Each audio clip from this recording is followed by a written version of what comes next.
Yeah? Yeah. I'm Dr. Melissa Wittman, And I'm Chad. and this is the Autistic Female. All right. Wow. I actually got really nervous and all I had one line was hi, I'm Chad. Okay, so our kids are home. We're trying to film. This could be chaotic. I already hear barking. So we have dogs, we have kids, we have New location, all new the recording things. location. Yeah. Yeah, we're trying to. You record for a different podcast as well, so we're trying to get something that works for you. Also, not as pretty of a background, at least not yet, but we'll Yeah. get It would there. be fun to put some stuff back there, especially We'd stuff have we to could like like swap rotate it out. with all Yeah. 3 podcasts. I don't know. It feels like a lot of work. I think there's a way to do it. You think? I think there's a way, but I'm Maybe we not, will. I'm not as savvy in that no, as ideal. Yeah. Okay. So I actually don't know what we're talking about today. So do you want to? All right. Well, I just want to like wrap up a little bit because last time we talked about travel and we did travel with the dog, with the kids. It went great. I took L-theanine, did the things. It went really well. So, Yeah. And Frank in did case really, there really well. happened to Yeah. be like one person out there who The travel. cared. Yeah. Kids did amazing. They're at a good age. Just travel now. Yeah, so much different than, I mean, even 6 months ago, let alone a year ago. And I assume It's the like, dog damn. would cry. I assume the dog would go to the bathroom at least once in the bag, and none of that happened. I mean, it Mhm. was actually, in hindsight, it was nearly flawless travel, no delays. Yeah. Yeah. Nothing out of the ordinary. Okay, and then I am about to leave Wednesday for a work conference, Right? and it's the longest I've ever been away. I'm like hardly ever away from the kids for even one night, let alone What do you think the longest has been? 5 3 days. days? No, what? 2 days? 2 days. Yeah. Yeah. I don't even think ever 2 nights. So Yeah. now I'm nervous. And now I have more travel and I'm nervous. I don't feel as nervous about the actual travel part of it. So I got home from work today and was like, oh, stressing out. So I made a bunch of lists. That made me feel better. I took L-theanine and I ordered all the groceries that you guys might need and try to cook a few things. Hmm. We'll see if I get to that. And then we'll see how that goes. But it's a really exciting conference, biohacking conference. Brandon and I are going. It's going to be pretty great. Yeah, I'm And his excited for you wife. guys. Yeah. Yeah. Yeah. 3 of us are going to go. So it'll be pretty cool. So today we're talking about. I don't, honestly, I think this is, I don't think it'll pick that up. Oh, okay. New editing. So, Okay. We'll see. One of our kids is using the ice maker. Okay. Today I want to talk about the autism testing. So that's questions. I've gotten a ton of questions on that. People who've watched the podcast, obviously, I've referred to it. They're like, how did you get diagnosed? What did they use? And there are some initial screening tests that are good to like look at if you're curious. You can be like, oh, let me try a couple of the tests. And actually, one day after work, like everyone at work took them. It's pretty funny. here's like a short, quick version of it, too. Yeah, the first one, it's like a screening test. The AQ is the one I'm referring to for those of you that are wondering. So the AQ, the autism quotient, is a screening test. And it's technically the autism spectrum quotient, but it's just called AQ. And you go, It's very left brained of you. okay, I'm not gonna say autistic. 'Cause okay, that okay, person's okay. like, And it's 50 questions and it goes through, it's basically a screening. However, the questions are really insightful, especially if you are autistic. I know when I first took, this is the first test I ever took, this screening test. And the questions themselves, you, it's distracting, really point out some interesting things. So that was cool. So the AQ, that would be the first one to start with. And that's like a screening. Then there's the RADS R, so RAADS-R. And that is more like subclinical for people who maybe would misdiagnosis, like they would not have been diagnosed, or maybe they were misdiagnosed with something else. That's possible as well. So that subclinical threshold, which really anyone who's listening at this point probably didn't get diagnosed. You're kind of past that threshold of when you would have been diagnosed as, a child or even as a teenager. So that's another one. Then CAT-Q is one that tests for camouflaging, which is really common in autistic females. So that's another one to take. And then the ASPE quiz is one that it's less researched, so it's not as validated. It makes a pretty graph at the end. A lot of people like it. So those are usually the 4 that you can kind of start with. And if you Google those, they'll come up. Otherwise, you can look on and I'm not in any way affiliated with them, at least not yet, embraceautism.com. I really like the way they have everything laid out. And also for the autism spectrum quotient, they changed some of the questions, and they've done that for some of the tests to make them easier to understand like from an autistic perspective. Right. So some of the, a lot of these tests were written by neurotypical Right. people. Right. So if it's sarcasm, I'm going to miss it. If it's a certain tone, I'm probably going to miss it. So they've rewritten some of the questions to make it, you know, easier, Yeah. to understand for. So is there one of these that like if someone's listening and they're like, like I think maybe this describes me, that they should Yeah. just like where do they start? What's like The AQ. the AQ? Yeah, the autism spectrum quotient would definitely be the one to start with. That's usually the one I recommend. Just gives you an idea of it. It's like a 10-minute thing. You go through, answer the questions, and then it tallies it up at the end and, gives you a big gold star if you're autistic. No, I'm kidding. Congratulations. That's so good. Oh, that makes me think there's this meme that I saw on Instagram, and it's like sinking hand, like they're underwater Oh, you're right. sinking, and the person's like, "I'm really struggling," or something. By the way, I'm gonna botch this, but anyway, maybe it'll still be funny. They're like, "I'm really struggling." That's like, maybe I'm autistic, like I'm, an autistic female, for example. And then it's like, "Yeah, you tested really high on all these tests. You're super autistic." And then at the end, they're like sinking. It's like, "High five. There's nothing else we can do for you." Because that's kind of how Yeah. it is. Like, Yeah. "Oh, you're autistic. Good Yeah. job." Yeah. So that's a reminder that one of the reasons I have been encouraged by so many people to do this podcast is because there are podcasts, there are other tools, there's everything, but it's all focused on, okay, you're autistic. That's kind of the end of it. Accept it or try to, make sort of adjustments to your life, but just a reminder that a big part of what we're going to get into and a big part of this is that we can make life easier, balance out the brain, improve vagal tone, all of those things. Super important. Mm-hmm. Yeah. So there they are. There are some of the basic tests that people keep asking. What's the of the other three? Is there one that's like really long and then what kind of tips over into like the official I diagnosis? think, let me see if it says how long. I need to go to the site and see how long it takes. I think if I remember the Aspie quiz took the longest. They're usually like 10 minutes. Okay.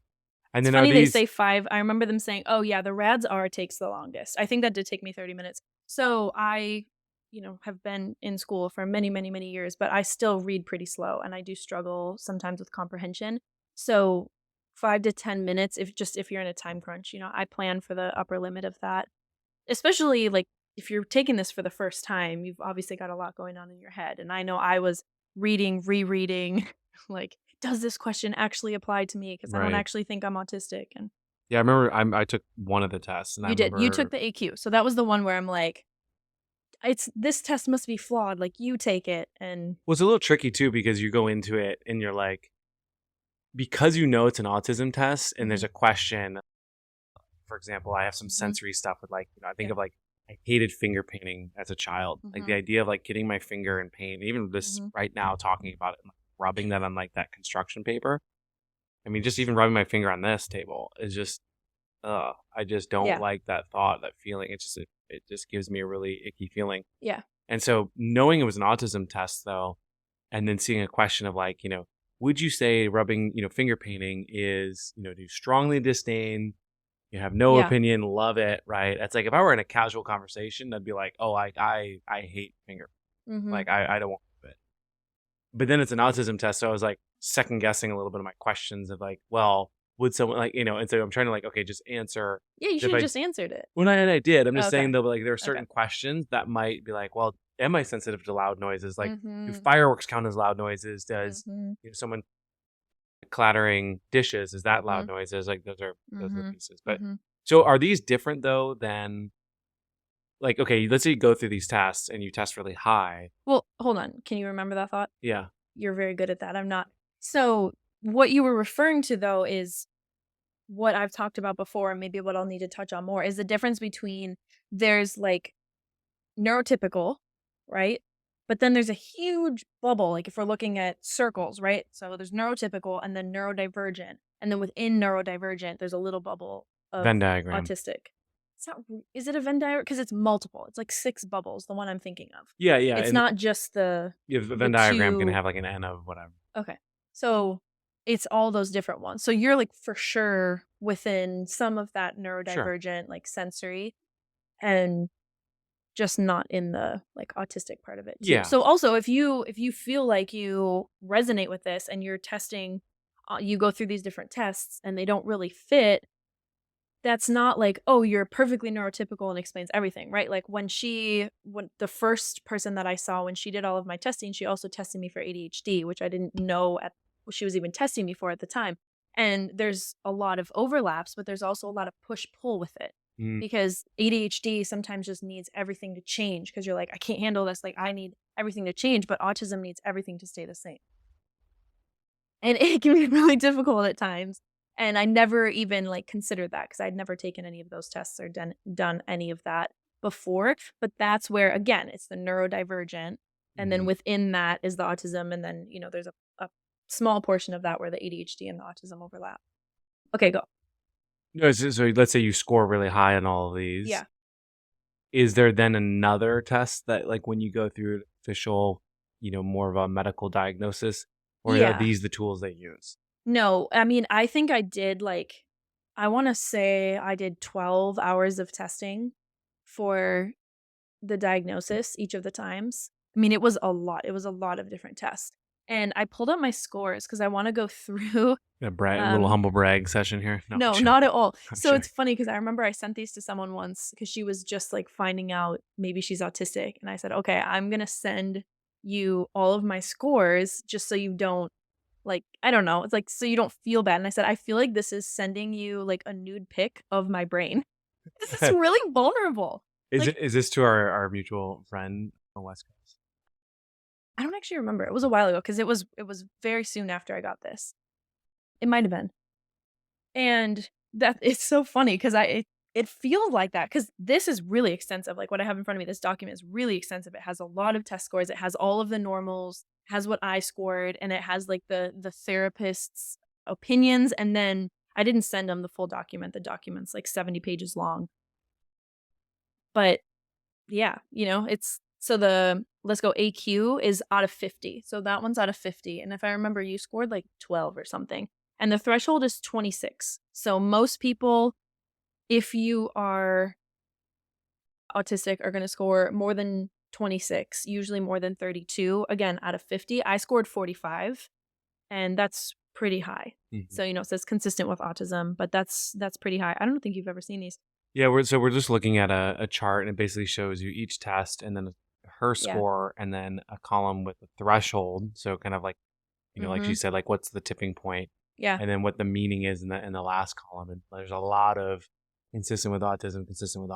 Yeah, each then, of them. Here's for consistent example, with ADHD. scores in the autistic range. So that was like a little bit less of a. Well, no, actually, that one's really high. So the verbiage is like because each test has certain ways that that's the difference. So that was the AQ. So that's the first one. If you're like, I'm just curious, I want to take a test, right? So take that one. 26 or above is, most likely kind of continue on with the testing. 32 and above is most people who are autistic score 32 or above. I scored 45. And that was the first one I did when you were trying to tell me that you thought I was autistic. Honey, I think you're autistic. This was the first test I took to prove that I wasn't. And I You did it. I scored so low. What's the ESQ about? Do you want to talk about that at all? It's just interesting. I've never saw that.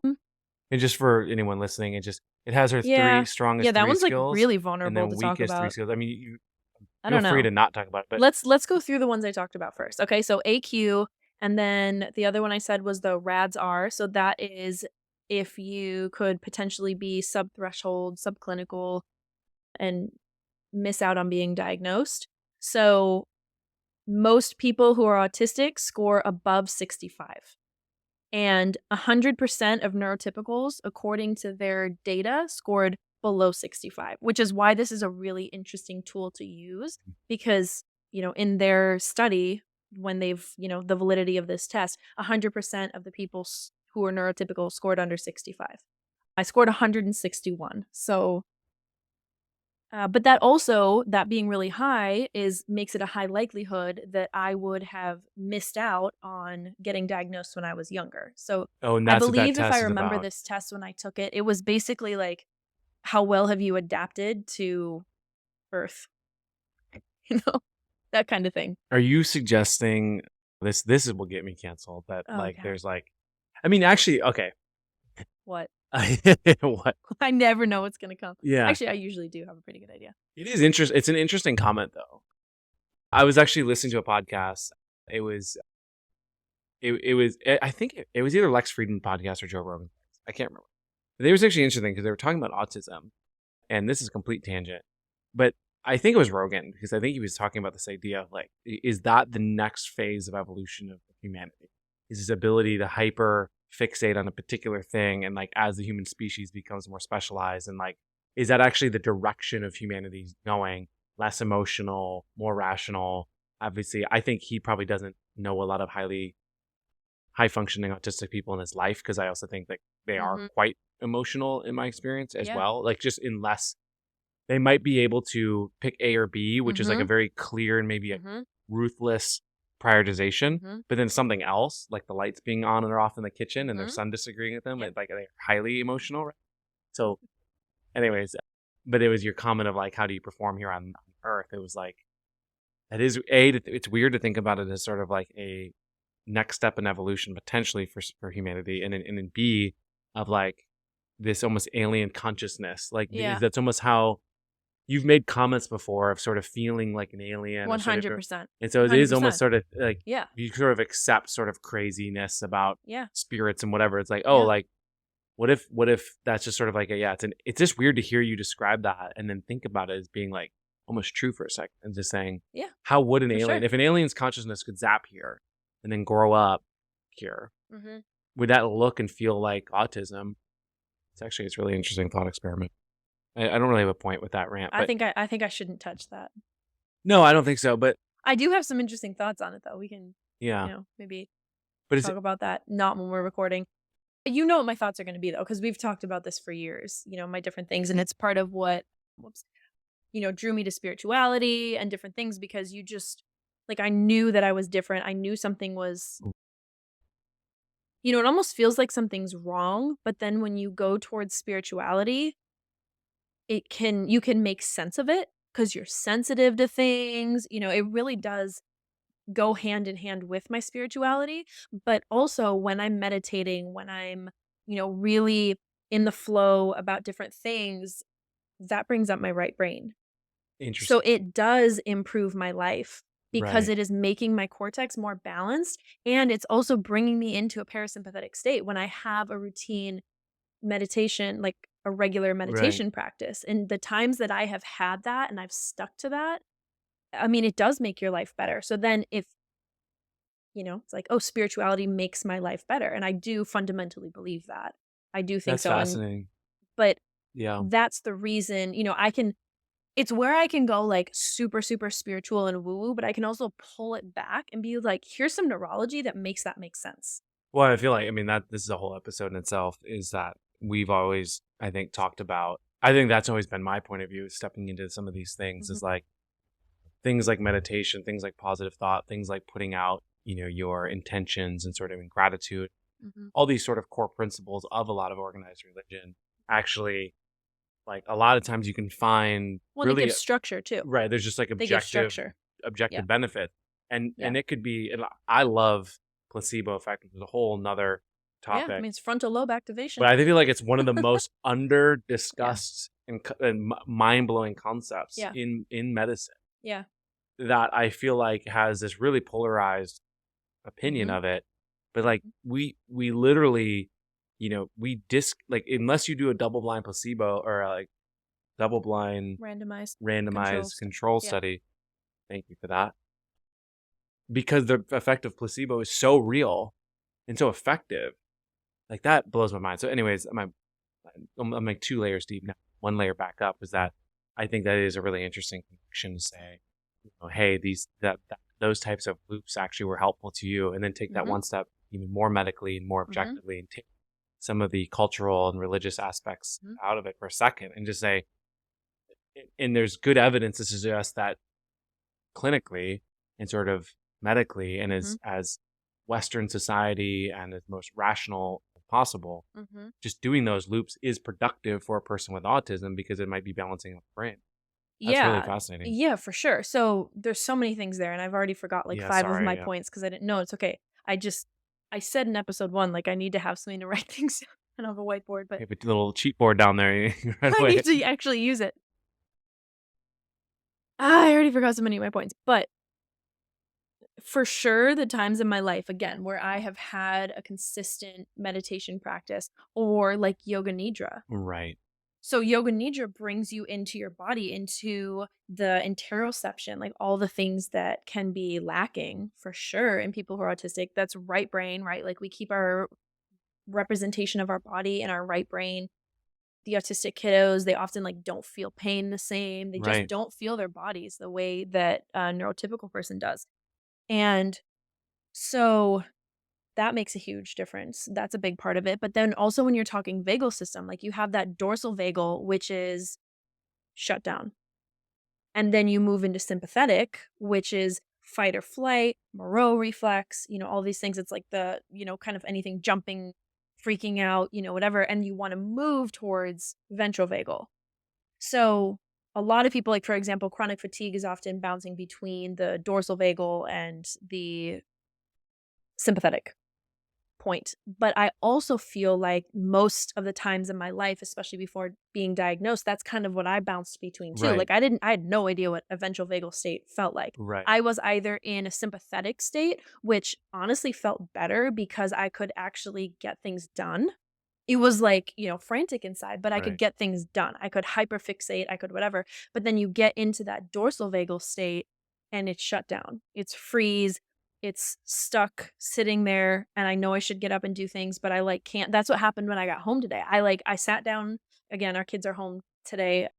It's a holiday.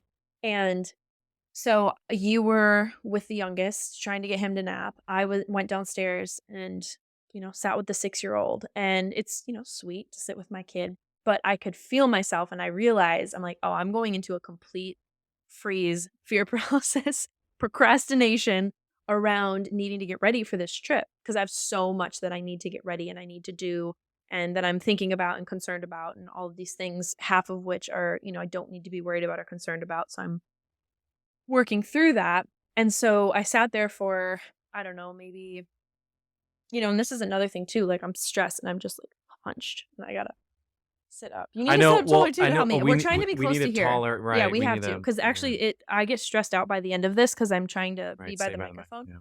Anyway, so I need to be up taller because that will help me calm down. You could do some yoga wantra instead of yoga nidra. What does that mean? Yoga wantra. It's like when you don't quite need a yoga session. You're gonna want to do it. Well, that's all the time. I've been sitting on that joke for a long time, and I've been trying to. You've heard me talk about yoga nidra for years. No, I didn't have that dad joke lined up. Gosh. But I'm saying I was trying to listen, hold the punchline. Oh, got it. Good job. Good job on that. One other side. Hold on. So I got home, right, and I felt myself going into that freeze mode, or I was in it, and so I got up, I got some water. Got a snack because on Mondays, we work till 1. I always mess up lunch. Like I don't eat, and then it's 2:30, and I still haven't eaten Mondays and Fridays and Tuesdays. And Thursdays. Tuesdays. No, stop. I have a lunch hour on Tuesday, Wednesday, no, Thursday. Sorry, I meant to tease you that you. No, so I work straight through until 1, and then I just do a terrible job like getting myself food, and then my blood sugar's low. I'm like having all these things happen, but the key is I now recognize I know what that is, where, years ago I wouldn't have known what that was. And I would have been stuck there probably for the end of the rest of the day. And then there would have been a point in the evening where you would have been like, Melissa, you need to pack. And you would have basically like made me get up and start packing. So I really felt like that was progress today because I was able to recognize, and this isn't the first time, but it was a perfect example because I just had it happen. I got some water, I got something to eat, and I started making lists of what I needed to do. So I made a list of what I need to do, what I need to pack, and then I started going through the things I need to do because that felt super satisfying and it felt attainable. And I didn't make a long list. That's such a key. So I made a long list of, what I want to pack because that feels satisfying. But I know not to make a list of like 40 things I need to do before I leave, or I'm just going to go right back into that freeze mode. So I did that. And then I got a lot done by the time, it was like 40 minutes and I had gotten a bunch of stuff done. And then you came and said that you were ready to record. Yeah. You said dorsal something and the opposite of dorsal something? Dorsal vagal, ventral vagal. Yeah. I think by the way, it'd be really interesting for you to coin a simpler, like, hot or cold or freezer melt. Like, I don't know. I think everything that could be coined with that probably is, but I would explore it. Yeah. Because Yeah. I'm wondering how many people listening right now. It's like, you're flipping into dorsal, blah, Yeah. blah. And what's the second one again? Spinal sympathetics or Right. It's like, sympathetics. it's so long. Like, I Yeah. think of Yeah. Daniel Kahneman's work with Thinking Fast and Slow and System 1, System 2. And it's Mhm. like he really struggled. I think it's in the foreword. It's like he really struggled with this idea of talking about maybe left brain versus right brain, but like his systems were slightly cross compatible. So he just redefined it as System 1 and System 2. I think that I struggle with that though because it's so well researched and defined the way it is. I don't know about. well, We'll see. I'll think about that. I just think that, We'll like, talk about at it. least especially for the sake of the podcast, Yeah. I think Yeah. being able to target, because what I would love for people listening too is like, you were like, oh, I started to go into blank, and then be like, I I know see what you're that's the saying. chaotic one or that's the freeze one, Yeah. and then I Yeah. retreated back. I did these things, Yeah. and I retreated back into that, and I just think that Well, it's fight or flight. Like I was in fight or flight. I was already feeling that Yeah. today at work. Like I could feel myself as I'm thinking about it. I'm getting into fight or Yeah. flight. And then I came home, I sat down, I stopped my body, I went into freeze or fawn. So freeze or fawn, where basically you just can't move. Okay. Like you're stuck and your mind is going, going, going. At least initially it's going, going, going. So yeah, so what And you're then you saying have to is work your way back through fight or flight or fawn. fight, flight, fawn, or freeze. That's like the, per research thing. Okay. And then Before the phone dies. And then we have to, yeah, we're good. Okay. And then we have the other side. What's the other side then? Ventral vagal. And what is that? That is, rest and digest, reproduce. There's something with reproduce. We're gonna have to put the explicit tag on this podcast. It's on all of them. I think this is the first podcast we've gotten this far and I haven't sworn yet. So And it's funny that it's you, because the other podcasts I do, my co-host is like, you always want to swear, and then we have to explicit tag on. And I feel, I know. I think I swear. Sometimes it just comes out when I'm talking, and that's the thing. Like it doesn't really matter who I'm talking to at this point in my life. It just feels I'm just authentic with what I'm saying, and sometimes you just need to drop an F-bomb to get your point across. But okay, yeah. So that's little bit of a tangent.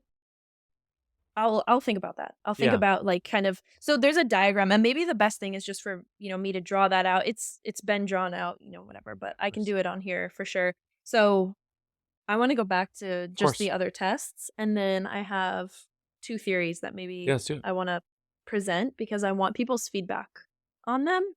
I don't know. It feels kind of stupid to throw out theories because who am I? But whatever. Well, I think maybe in 10 years. Yeah, I think what we should do and I'll have started it. Is let's put some disclaimers on it, and then let's put some like, hey, these are some hunches Yeah. that you're kind of, as you're reading. I think I was listening to this great podcast about scientific method, and they were talking about this balance between, you have some scientists who are like, you just do the research in front of you, and then as you do that research in front of you, things will start to develop, and you'll start to develop insights and sort of this reactive process. That's like the purest scientific. And then they were contrasting that. They were like, but in reality, you often get a hunch, and you're doing a string of research to prove that hunch. Yeah. And that, of course, can lead you down a life of wasted work, pathetically, right? For maybe someone like who's working on like discovering an antimatter black hole, and they just have landed on this theory. They're 25, and they spend the rest of their entire life going, let's just say it's not true. However, the biggest breakthroughs have been often in those proactive things. So I just think we should just frame it as that. Like, you have a hunch. Yeah. You probably. Well, I think the key with those is that you're open to pivoting. Well, yeah. Or like I feel like I get hunches about stuff, and I am often right, but you will like you love poking holes in shit. It just really makes me mad sometimes. But that is what has quickly led me. I make quick progress because of that. So I'll present it, and you can poke some holes in it. But okay, so let's go back through. So AQ is out of 50. I remember that that's out of 50.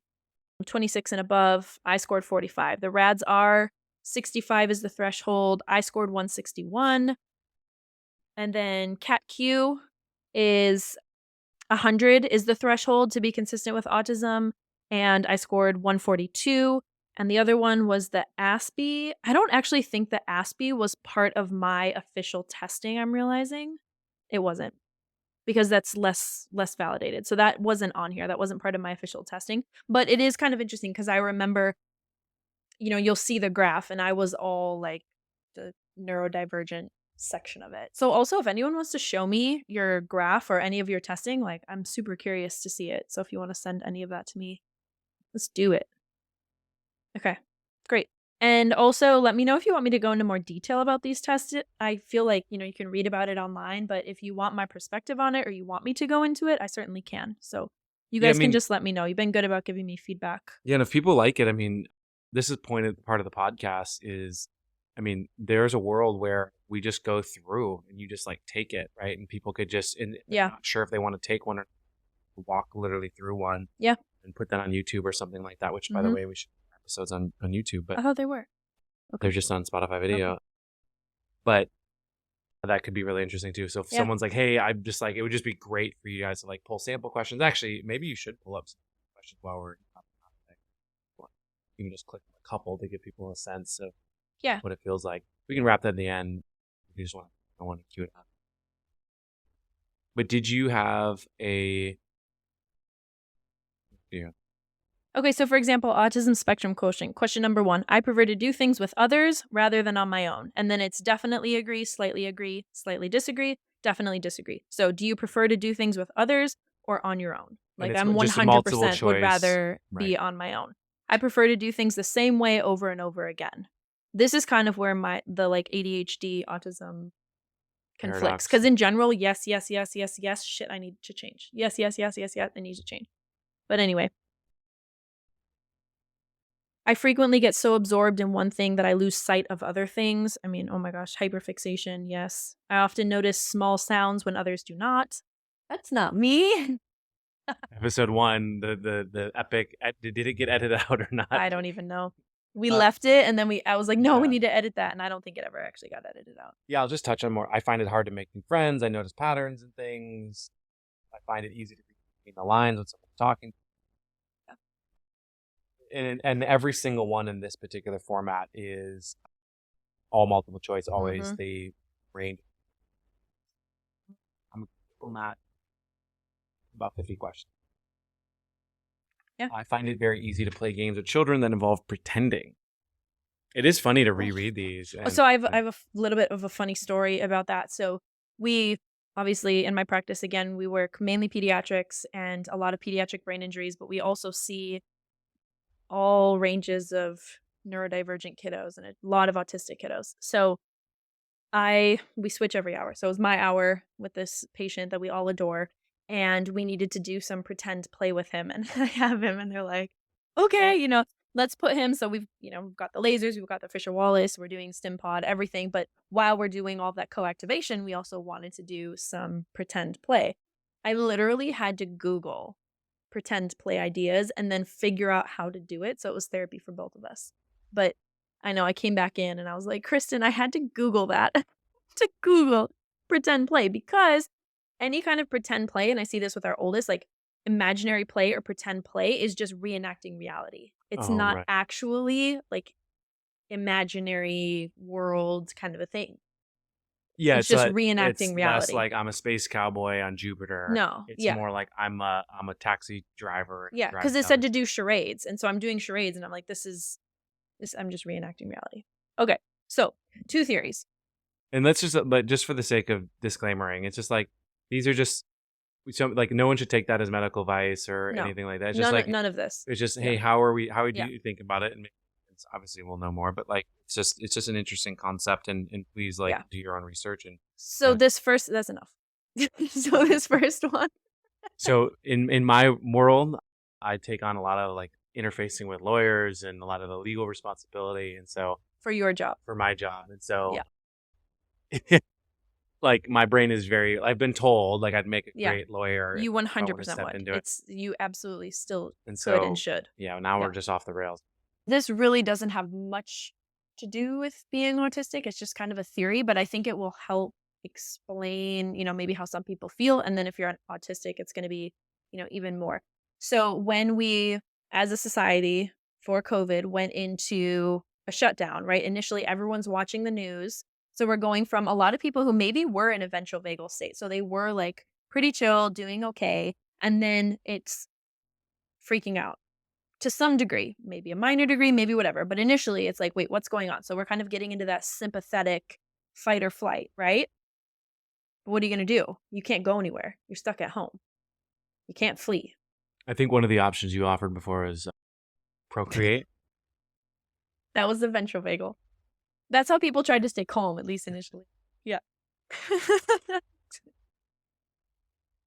Okay. Now I'm not going to be able to. I forget. Yeah, worst co-host, like worst and best co-host is being with your spouse. So sorry about that. Okay. So then you're in that fight or flight, but you can't go anywhere. So there was a lot of domestic abuse. There's a lot of fighting. There's a lot of people that broke up, right? Or just even within yourself. Like you can't really go anywhere. People didn't even want to go outside for a walk, which, oh my God, don't get me started on that. But, people didn't want to leave their house. They didn't want to do anything. So eventually what's going to happen? You go into a dorsal vagal state. So you go into that freeze, that fawn response.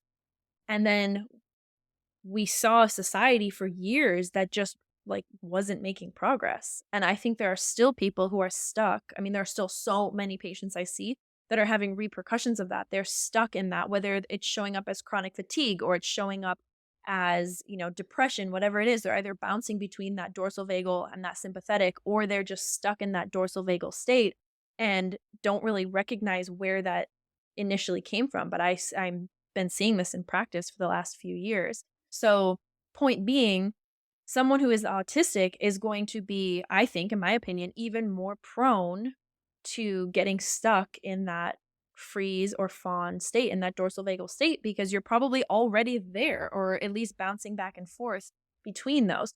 So, if you recognize that, you have to either use your prefrontal cortex, so the way you can move along, get to that ventral vagal state, calm the amygdala, is prefrontal cortex or your vestibular system.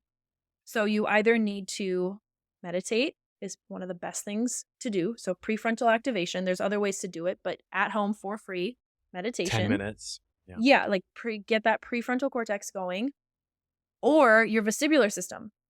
Go for a walk, go for a run, move your body. So you have to get that momentum going. And ideally you would do both to move yourself towards that sympathetic. So you have to move through the sympathetic towards the ventral vagal. So I think we're seeing a lot of that. We're seeing a lot of people that are still struggling. If they're still working from home, you're not going out, you don't have that routine, because routine is important to me. I love being at home and I actually would prefer it, but I prefer it comfort-wise. It is not best for me. It is much better when I get up, I get everything ready, I go to work, I have that routine is so important for my productivity in my life personally and professionally. Yeah, we've talked about that even with myself. So yeah. Before I touch on that, I'm not crunched. your point though with this observation and hypothesis is that there was essentially a mass. Yeah, I think it's a mass event. Yes, and I can't worldwide. remember if This it was affects the fight or fawn type trigger. Fight, flight, fawn. Okay. And then some people basically, and maybe autistic people, were more likely to get neurodivergent, especially. But yes, but to get really extra stuck in that. Yeah. And in some cases, still dealing with the repercussions of that years later. I think so. In other areas as well, as just sort of like, because there's obviously still people that are still, I have a handful of people I know, not many, but yeah, like like they don't really want to get an airplane anymore. Oh my gosh, yeah. So that's it. And like for sure. And so then and then you're saying meditating and working on some of these things can help start, especially 100%. If you're sort of more likely to be predisposed. Yeah. Okay. Yeah. Okay, so theory number 2, I was reading some research and thinking about why do I I'm sensitive to sound, but I can put on headphones or in my car, put music really loud, the music I want to listen to, and it calms me. And I was reading about lions roaring That's and like a cranial nerves 5 and 7. So when we're talking about, and I missed one of these when on the previous episode. So the vagal system's cranial nerve 5, 7, 9, 10, 11. I missed one of, I don't remember which one I missed, but in rattling it off, I missed one of them in the previous episode. What a shame. So cranial nerves 5 and 7 control the tensor tympani in the ear and the stapedius in the ear, respectively. So that has to do with the tone and what pitches you hear. So, like, typically in a neurotypical developing child, the cranial nerves 5 and 7 should be at a muscle tone where the main pitch that they hear is a female voice to tune to their mother. So it's in neurodivergent kiddos, and especially in autistic kiddos, that is aberrant. So they're hearing, that's not the part that they're hearing. And that's why oftentimes, like cranial nerves 8 for hearing, they'll get their hearing tested and they're like, their hearing is fine, and then they come to me and I'm like, yeah, it's not, that's not the problem. It's cranial nerve.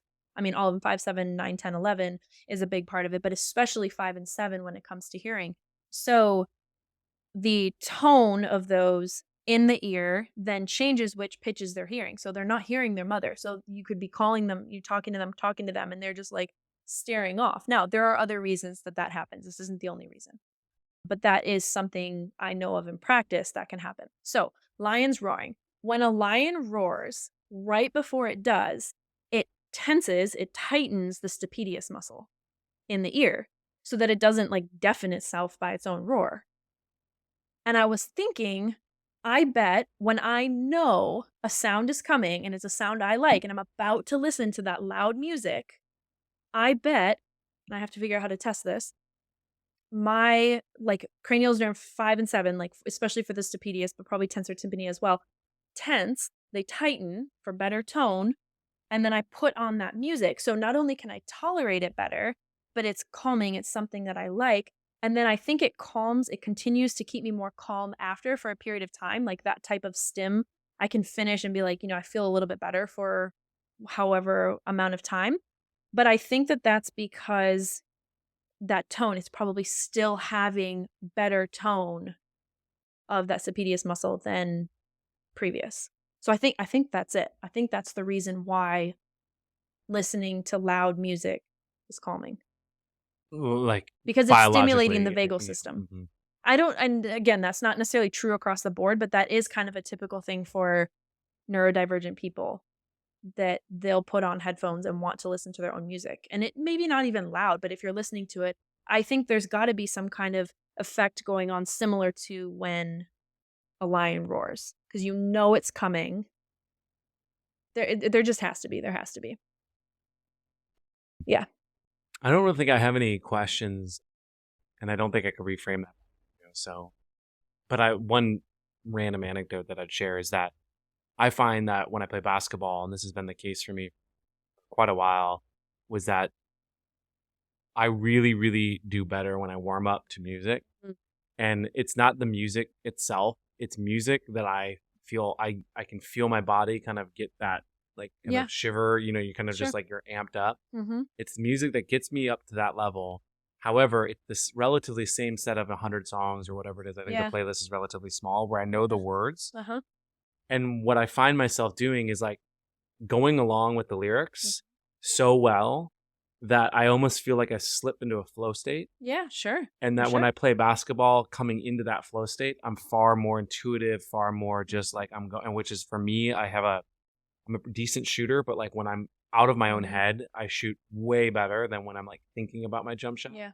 It's kind of like in the Inner Game of Tennis, that book. Oh, right. Yeah. Yeah. And so it makes me feel like I hear a little bit of something of that, but I don't know enough about this pieces that you're talking about there. But I would share is that like I find that helps me slip into repetitive lyrics, whatever, which I've noticed you. And so I just wondered if there was like a flow state so I slipping. think, if I recall, and I'm going to have to refresh myself on this because it's been years since I've read this, but I believe So there's those 3 states, but they also play together differently. And I think you're getting yourself into the ventrovagal, like the calm state, paired with the sympathetic, because I believe sports are a mixture of sympathetic and ventrovagal. Because I'm pretty Ideally. amped. Like, Ideally, yeah, yeah, 'cause you're, like I want to ready like to fight. fight, You're sort of right. a thing, but it's in a safe environment. Right. You're not actually feeling threatened, but you're like, yeah, that's the It's funny you say the thing competition about the piece of safe it. thing is like I remember like we'd move to a new place and I'm like, I'm gonna Mhm. go to the gym. I'm not gonna play. I just want to like I just need to Yeah. like make this feel like a gym Yes. that I go to. Yes. And then once I have that feeling, then Then I you'll feel start more playing, but you yeah. don't talk to anyone for the Right, first, like, right. All month, and right. then you'll talk to someone. Yes, Those are we've probably moved some so slightly much, I've watched that. Yeah. Well, Neurodivergent. neurodivergent. Well, those are cool theories. Thank you for Yeah, sharing I them. don't know if anyone has thoughts on Yeah, that, cool. let me know. We And need to raise these up for next time, yes, okay? yes. I'm leaving that in here so that maybe we'll actually do it, because I need to sit up straight. Well, good luck with your travels. You're gonna do awesome. Thank you for walking Yeah. us through these scores and the tests. Yeah. Any other Okay. concluding thoughts? That's it. All right. Sounds good. Thank you guys for listening. And it sounds like you're getting DMs on Instagram. We Yeah. still haven't. I don't believe you've made the TikTok yet. No. I really think we should because that's where we get extra distribution and people that are autistic get that content. So, All right. so let's try to get that up and out. But yeah. But it sounds like Instagram DMs. If people have thoughts, questions. You guys like some of the direction that we're going? Yeah. Let us know. Sounds good. We don't have a close, like we have to talk in backwards, and I'm Chad and I'm the Peace out. goodbye.